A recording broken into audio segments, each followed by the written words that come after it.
Flagship killer হিসেবে হাজির IQ new 10 আর বাইরে ভাই স্মার্টফোনটি আসলেই স্যামসাং রিয়েলমি এদের কিন্তু ঘুম হারাম করে দিবে। তার মেইন রিজন হচ্ছে কি স্মার্টফোনটির প্রাইসিংটি, কারণ স্মার্টফোনটি যে প্রাইস পয়েন্টে লঞ্চ হয়েছে এটা শুধু স্পেসিফিকেশন দিকে নয়, প্রতিটি পারফরমেন্স আপনাকে চমক দিবে। কারণ স্ন্যাপড্রাগন 8s Gen 3 চিপসেটের একটি অপ্রতিরোধ্য পাওয়ার, যেটা আপনাকে গেমিং বলুন কিংবা মাল্টিটাস্কিং বলুন সবই করতে পারেন মাকনের মতন। কারণ দেওয়া হয়েছে 1.5K রেজুলেশনের 144Hz রিফ্রেশের যুক্ত একটি ফ্ল্যাগশিপ ডিসপ্লেও, যেটা আপনাকে ডুবিয়ে দিবে জীবন্ত রঙের জগতে। আর ব্যাটারি তো রীতিমতো মেলা জোড়া ভাব, কারণ 6400 mAh এর একটি বিশাল ব্যাটারির সঙ্গে 80 ওয়াটের একটি ফাস্ট চার্জিং, যার ফলে 1 ঘন্টারও কম সময়ের মধ্যে স্মার্টফোনটিকে 0 to 100% চার্জ করে নিতে পারবেন ইজিলি। তাহলে আইকিউ নিউ 10 আর কি আসলে ফ্ল্যাগশিপ ফোনের দামকে হাসতে হাসতে ছাড়িয়ে গেছে? চলুন বিস্তারিত জানি। তবে বরাবরের মতন এবারও তারা আবার ক্যামেরা তো চমক দেখিয়েছে, তাই ক্যামেরা নিয়েও ডিসঅ্যাপয়েন্টেড হওয়ার কোনো বিষয় না। তবে সবই জানাবো বিস্তারিত এই ভিডিওতে, তাই চ্যানেলে নতুন হলে চ্যানেলটি সাবস্ক্রাইব করে ভিডিওতে লাইক দিয়ে ভিডিওটি শুরু করা যাক। আর আমাদের ফেসবুক পেজ থেকে দেখে থাকলে অবশ্যই পেজটি ফলো এবং ভিডিওতে লাইক দিতে ভুলবেন না। ভিভোর আইকিউ সিরিজের স্মার্টফোনগুলোর কথা শুনলে কেন জানি না মাত্র গেমিং এর কথা মনে পড়ে। তবে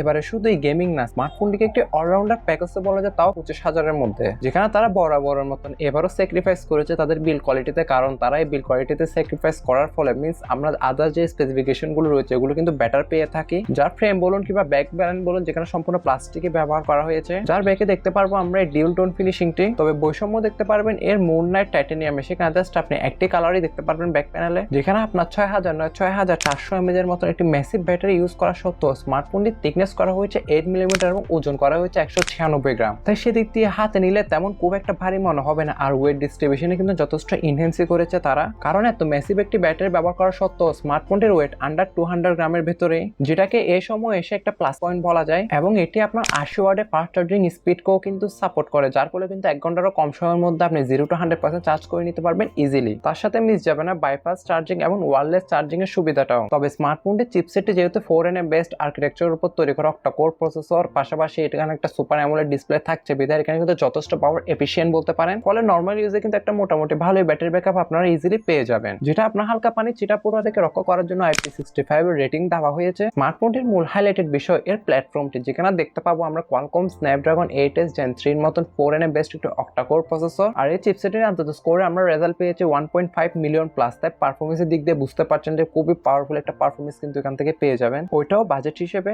তবে পারফরমেন্সে কিছু সংখ্যক গ্রাহক এসে আপনার এক্সকিউজ তুলতে পারে যে আপনার গত বছরের শেষের দিকে এই চিপসেটটি লঞ্চ হয়েছে, সেটা ভালো কথা, বাট এখানে আপনার 8 Gen 3ও তো দিতে পারতো। হ্যাঁ, আপনাদের মন্তব্যটাও ঠিক, আর একটু বেশি বেটার হতো সেক্ষেত্রে। তবে আপনাকে প্রাইসটাও বিবেচনা করতে হবে। তাহলে সেক্ষেত্রে দেখা যাবে যে আপনার এই স্মার্টফোনটির প্রাইস অলমোস্ট আপনার 30,000 রুপিকে কিন্তু টাচ করবে। তবে অল ওভার স্মার্টফোনটিতে আপনি গেমিং করুন অথবা মাল্টিটাস্কিং বলুন কিংবা ভিডিও এডিটিং বলুন, সবকিছুই কিন্তু অনায়াসে হ্যান্ড ওভার করতে পারবেন, যেটা out of the box Android 15 আমরা দেখবো। আর ব্যাক এন্ডে কিন্তু রান করবে তাদের ফান্টাস OS 15। তার সাথে ভবিষ্যতে 3 বছর চিন্তা করতে হবে না, মিনস 3 ইয়ার্স এর কিন্তু মেজর আপডেটটা থাকছে। তাই পারফরমেন্স সেকশনটা হয়তো বা কাউকে নিরাশ করবে না। তবে এখানে আমরা আরেকটা বৈষম্য দেখতে পারবো এর স্টোরেজ টাইপের ক্ষেত্রে। মিনস স্মার্টফোনটি যে 8 128, 8 256 এবং 12 256 এই তিনটা র্যাম ভেরিয়েন্ট রয়েছে, ওইখানে যে আপনার 128GB যে ভেরিয়েন্ট গুলো থাকবে সেখানে কিন্তু আমরা UFS 3.1 এর ক্যাটাগরি দেখতে পারবো। আর 256GB যে ভেরিয়েন্ট গুলো থাকবে সেখানে কিন্তু আমরা UFS 4.1 এর ক্যাটাগরি দেখতে পারবো, যেটা অ্যাজ ওয়েল এস আমরা ফ্ল্যাগশিপ স্মার্টফোন গুলোতে দেখে থাকি। তবে এখানে এসে কি আসলে এরকম একটা বৈষম্য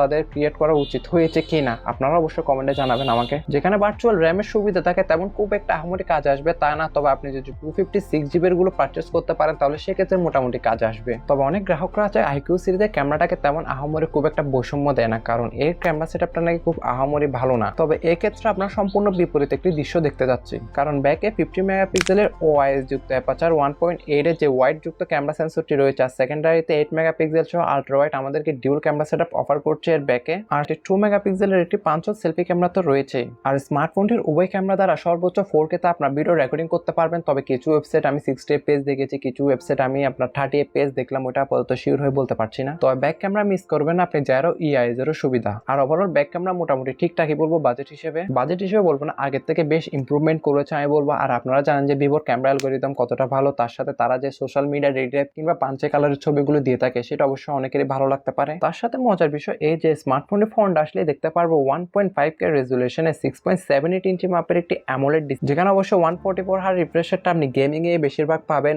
বেসিক্যালি এটা কিন্তু আপনার 120Hz কিন্তু স্মার্টফোনের ডিসপ্লেটি চলবে, যেখানে 45 ইউনিটসের মতো পিক ব্রাইটনেস থাকা সত্ত্বেও আপনি সর্বোচ্চ 1500 কিংবা 1600 ইউনিটসের মতো পিক ব্রাইটনেস ইউজ করতে পারবেন রোদের আলোতে, যেটাকে যথেষ্ট ভিজিবল বলা যায়। পাশাপাশি অল অলমোস্ট 90% কাছাকাছি স্ক্রিন টু বডি রেশিও হওয়ায় চিন এবং বেজেল কিন্তু অনেকটাই ন্যারো দেওয়া হয়েছে। পাশাপাশি ডিসপ্লেতে আরো থাকছে HDR10 প্লাস এর সার্টিফিকেশন আর অলওয়েজ অন ডিসপ্লের মতন ফিউচার। যেখানে সিকিউরিটি সেকশন হিসেবে তারা দিয়েছে আন্ডার ডিসপ্লে ফিঙ্গারপ্রিন্ট সেন্সর, যেটার অ্যাকুরেসি খুবই ফাস্ট বলবো আমি। আর পোর্টস এন্ড বাটনের ক্ষেত্রেও যাবতীয় সবকিছু আমরা এখানে পেয়ে যাবো, জাস্ট মিস করবো 3.5mm হেডফোন জ্যাকের গর্তটি, যেখানে আপনি আয়ার ব্লাস্টার বলুন, স্টেরিও স্পিকার বলুন, এগুলো সবই কিন্তু দেখতে পারবো। যার বেস ভেরিয়েন্টে ইন্ডিয়ান মার্কেটে বিভিন্ন অফারিং এর মাধ্যমে আমরা 25,000 রুপির মধ্যেই দেখতে পাচ্ছি। আর তার যে আপার ভেরিয়েন্ট গুলো রয়েছে সেটা কিন্তু ইন্ডিয়ান মার্কেটে আমরা 28 কিংবা 30,000 রুপির মধ্যে অ্যাভেলেবেল দেখতে পাচ্ছি, যেটি আমরা বাংলাদেশের বাজারে 33 কিংবা 36,000 টাকার আশেপাশেই দেখতে পারবো। তবে আমি বলবো যে এটা কিন্তু আপনার মার্কেট কাঁপাবে এক প্রকার স্মার্টফোনটি। আর এই স্মার্টফোনটি কিন্তু খুবই শীঘ্রই আমরা কিন্তু বাংলাদেশের বাজারে দেখতে পারবো, সেটা আপনার ঈদের আগেও হতে পারে কিংবা ঈদের পরেও কিন্তু স্মার্টফোনটি বাংলাদেশের বাজারে লঞ্চ হয়ে যেতে পারে, যেটা আপনার IQ